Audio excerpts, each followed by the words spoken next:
అందరికీ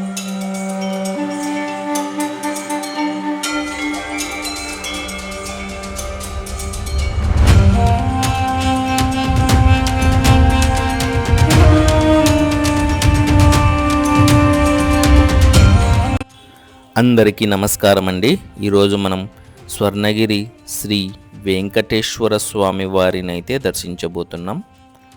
ముందుగా మేము కీసర శ్రీ రామలింగేశ్వర స్వామి వారిని దర్శించుకొని ఇక్కడ నుంచి స్వర్ణగిరి శ్రీ వెంకటేశ్వర స్వామి వారిని దర్శించడానికైతే వెళ్తున్నాం.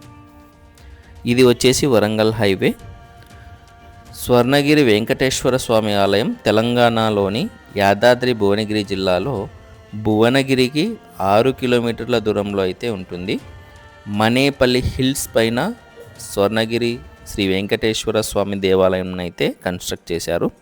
మీరు అక్కడ చూస్తున్నారు కదా, అదే శ్రీ స్వర్ణగిరి వెంకటేశ్వర స్వామి దేవాలయం. దాదాపు రోడ్ మీద నుంచి 2 కిలోమీటర్ల డిస్టెన్స్లో అయితే ఉంటుంది. మనం ఇప్పుడు వరంగల్ హైవే మీదుగా అయితే వెళ్తున్నాం. వెళ్ళేటప్పుడు ముందుగా మనం శ్రీ శ్రీ శ్రీ రేణుకా ఎల్లమ్మ మాతవారి దేవస్థానం అయితే సందర్శించవచ్చు. ఎందుకంటే శ్రీ శ్రీ శ్రీ రేణుకా ఎల్లమ్మ తల్లి దేవాలయం రోడ్కి లెఫ్ట్ సైడ్ ఉంటే, స్వర్ణగిరి శ్రీ వెంకటేశ్వర స్వామి దేవస్థానం రోడ్కి రైట్ సైడ్ అయితే ఉంటుంది.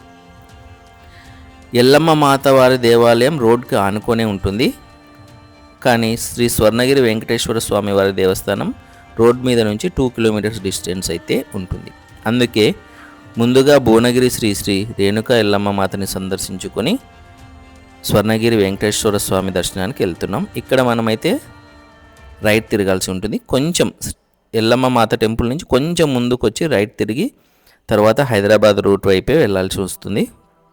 ఇక్కడ నుంచి కొంచెం ముందుకు వెళ్తే శ్రీ స్వర్ణగిరి వెంకటేశ్వర స్వామి టెంపుల్ రూట్ అయితే బోర్డు కనిపిస్తుంది కదా, ఇక్కడ మనం తిరగాలి. సింపుల్. రోడ్కి లెఫ్ట్ సైడ్ శ్రీ శ్రీ శ్రీ రేణుకా ఎల్లమ్మ తల్లి దేవాలయం ఉంటే, రైట్ సైడ్ స్వర్ణగిరి వెంకటేశ్వర స్వామి దేవాలయం అయితే ఉంటుంది. రోడ్ మీద నుంచి 2 కిలోమీటర్లు అయితే మనం ట్రావెల్ చేయాల్సి ఉంటుంది. ఈ రోడ్డు ఇంకా సరిగా కన్స్ట్రక్షన్లో అయితే లేదు. మట్టి రోడ్ మీద అయితే వెళ్ళాల్సి ఉంటుంది.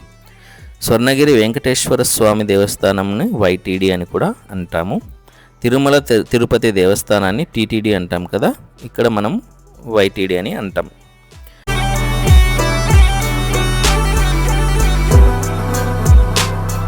వరంగల్ నుంచి స్వర్ణగిరి వెంకటేశ్వర స్వామి దేవస్థానం 120 కిలోమీటర్ల దూరంలో ఉంటే, హైదరాబాద్ నుంచి 45 కిలోమీటర్ల దూరంలో అయితే ఉంటుంది.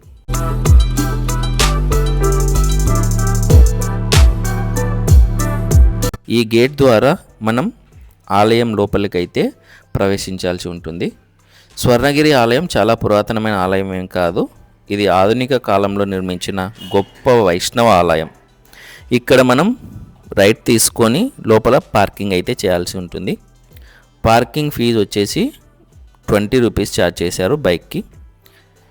మేము పొద్దున్నే వచ్చాము కాబట్టి ఎక్కువ జనాలు లేరు.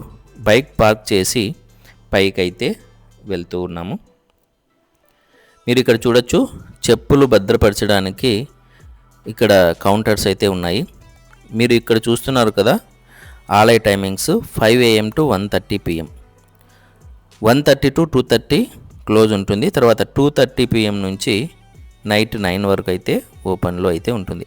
సాటర్డే అండ్ సండే అయితే మార్నింగ్ 5కి ఓపెన్ చేసి ఈవినింగ్ నైట్ వరకు అయితే ఓపెన్లోనే ఉంచుతారు.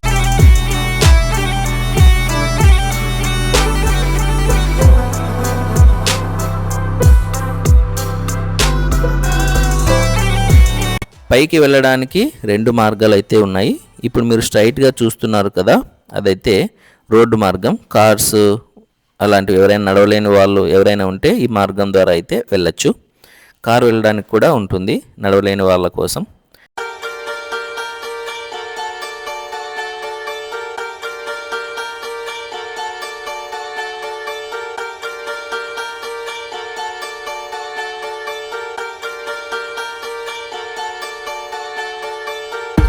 ఆలయం నిర్మించడానికి కారణం ఏమని చూస్తే, ఒక ఆసక్తికరమైన కథ అయితే మొదలవుతుంది. మనేపల్లి కుటుంబానికి చెందిన శ్రీమతి విజయలక్ష్మి ఒక తీవ్రమైన ప్రమాదం కారణంగా కోమాలోకి అయితే వెళ్ళారంట. ఆ సమయంలో తిరుమల తిరుపతి నుంచి తీసుకువచ్చిన పవిత్ర తీర్థాన్ని ఆమెకు అందించగా ఆమె ఆరోగ్యం అయితే అద్భుతంగా కుదుటపడిందని చెప్తూ ఉన్నారు. మీరు ఇక్కడ చూస్తున్నారు కదా, ఇక్కడ ఇదే నడక మార్గం. 108 స్టెప్స్ అయితే ఉంటాయి. నడవగలిగిన వాళ్ళు ఇక్కడ స్టెప్ మీద నుంచి పైకి అయితే వెళ్ళచ్చు.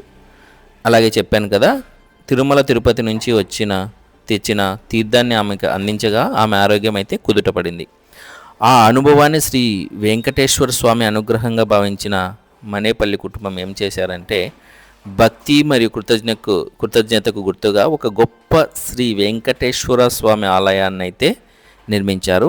అదే ఈ స్వర్ణగిరి శ్రీ వెంకటేశ్వర స్వామి ఆలయం. ఈ ఆలయాన్ని మనేపల్లి కుటుంబం, మనేపల్లి చారిటబుల్ ట్రస్ట్ ఆధ్వర్యంలో అయితే నిర్మించారు. చూడొచ్చు, మనం పైకి వచ్చాక ఆలయం అయితే చాలా అంటే చాలా అద్భుతంగా అయితే కనిపిస్తుంది. స్వర్ణగిరి ఆలయం మొత్తం 22 ఎకరాల విస్తీర్ణంలో అయితే ఉంటుంది. ఆలయం నిర్మాణ పనులు దాదాపు 7 సంవత్సరాలు అయితే కొనసాగాయి. చివరగా స్వర్ణగిరి శ్రీ వెంకటేశ్వర స్వామి ఆలయంలో ప్రధాన ప్రాణప్రతిష్ఠ మరియు కుంభాభిషేక కార్యక్రమాలు అయితే మార్చ్ 6, 2024 అదే 2024 మార్చ్ 6న అయితే త్రిదండి శ్రీ శ్రీ శ్రీ చిన్నజీయర్ స్వామీజీ ఆధ్వర్యంలో అయితే స్టార్ట్ చేశారు. ఆ తరువాత నుంచి భక్తులకు ఈ ఆలయం అందుబాటులో వచ్చింది. మీరు చూస్తున్నారు, ఏకశిల హనుమంతుని విగ్రహం ఇంకా కన్స్ట్రక్షన్లో ఉంది. దాదాపు 40 అడుగుల భారీ హనుమంతుని విగ్రహం కూడా ఇక్కడైతే మనం చూడొచ్చు. స్వర్ణగిరి ఆలయం నిర్మాణంలో ప్రధానంగా పల్లవులు, చోళులు, చాళుక్యులు, విజయనగర సామ్రాజ్యం వాళ్ళ ఆలయాలు కట్టించిన స్ఫూర్తి అయితే కనిపిస్తుంది. ఆలయ నిర్మాణ శైలి వచ్చేసి వీళ్ళ నుంచి తీసుకున్నట్లయితే కనిపిస్తున్నాయి. అందుకే ఆలయాన్ని చూస్తే మనకు దక్షిణ భారత దేవస్థానాల యొక్క నిర్మాణ శైలి అయితే కనిపిస్తుంది. ఆలయం వైపు వెళ్ళేటప్పుడు మనకు 108 మెట్లు కనిపించాయి కదా, ఆ మెట్లు ఎక్కి పైకి వస్తే ఈ అద్భుతమైన దృశ్యాలు అయితే చూడవచ్చు. మీరు ఇప్పుడు చూస్తున్నారు ticket and mobile counter. Mobile లోపలికి అలో లేదు, మొబైల్ ఇక్కడే పెట్టిపోవాలి. ఎంట్రీ టికెట్ వచ్చేసి ఫ్రీగా ఉంటుంది. 50 రూపీస్ టికెట్ ఉంటుంది, అలాగే 300 రూపీస్ టికెట్ ఉంటుంది, అలాగే 500 రూపీస్ టికెట్ కూడా ఉంటుంది. మీరు ఫ్రీగా అయినా వెళ్ళచ్చు. తక్కువ మంది ఉన్నారు కాబట్టి ఈరోజు మేము ఫ్రీగా వెళ్ళాము, లేదా టికెట్ తీసుకొని అయినా వెళ్ళచ్చు. ఇది వచ్చేసి అన్నప్రసాద ప్రాంగణం. ఇందులోనే మనకు అన్నప్రసాద వితరణ అయితే జరుగుతుంది మధ్యాహ్నం పూట. ఎంత అద్భుతంగా ఉందో మీరు చూడొచ్చు. ఆలయంలో మనకు ప్రధానంగా 4 రాజగోపురాలు అయితే ఉంటాయి. మీరు ఇక్కడ చూడొచ్చు, అన్నప్రసాద నిర్మాణం బయటి వైపు అద్భుతమైన శ్రీ వెంకటేశ్వర స్వామి వారి విగ్రహం. తరువాత ఆలయ ప్రాంగణంలో మనం జలనారాయణ స్వామిని అయితే దర్శించవచ్చు. జలనారాయణ స్వామి ఇండియాలోనే మొదటగా ఇక్కడ చూడొచ్చు మనం. నేపాల్లో ఉంది, తర్వాత ఇండియాలో మన హైదరాబాద్కి సమీపంలో అయితే ఉంది. జలనారాయణ స్వామి మనకు వాటర్లో అయితే దర్శనమిస్తారు, నీటిలో అయితే ఉంటారు. మీరు చూడొచ్చు, ఇక్కడ దీపాలు వెలిగించడానికి ప్రత్యేక ధ్వజస్తంభాన్ని కూడా పెట్టారు హైదరాబాద్లో సమీపంలో ఉన్న స్వర్ణగిరి వెంకటేశ్వర స్వామి ఆలయంలో. ఇప్పుడు మనం చూస్తున్నదే జలనారాయణ స్వామి విగ్రహం. ఇక్కడ నీటితో నిన్న పుష్కరిణి మధ్యలో ఆదిశేషుడిపై శయనించిన శ్రీ మహావిష్ణు స్వామి గారైతే దర్శనం ఇస్తారు. నీటి మధ్యలో శయనించిన నారాయణ చూడడం ఒక అద్భుతమైన దృశ్యం అని చెప్పవచ్చు.